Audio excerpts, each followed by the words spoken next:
Moi, ingénieur du cosmos, en osmose avec les ossements des éléments, affaibli par le suicide quotidien d'un astre oxydé, régénéré par la strangulation machinale de ma ceinture d'Orion. Bonjour. Je m'appelle Éric Charles, mon nom d'artiste Exo.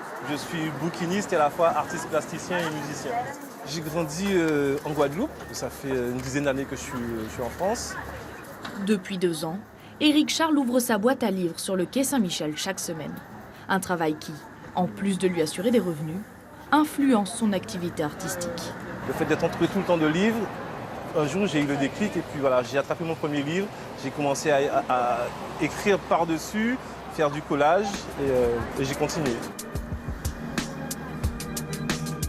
C'est là où je travaille, c'est un peu mon laboratoire.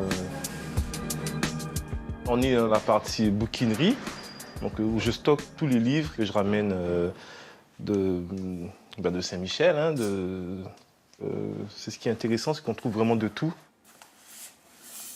Dans son atelier en sous-sol, les livres côtoient les collages.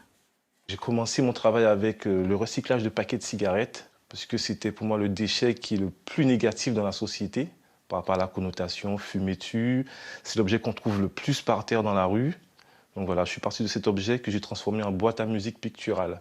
À l'intérieur, on trouve un QR code qu'on scanne et qui permet de télécharger de la musique que je compose aussi et qui est liée à ma vision des couleurs. Donc c'est une approche synesthésique.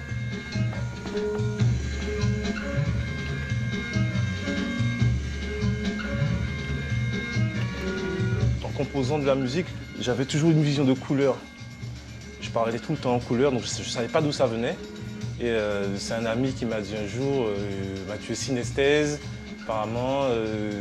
Voilà, donc c'est normal que tu associes en fait les sensations que te provoque la musique avec des images, des couleurs. Et j'en suis arrivé à la peinture comme ça.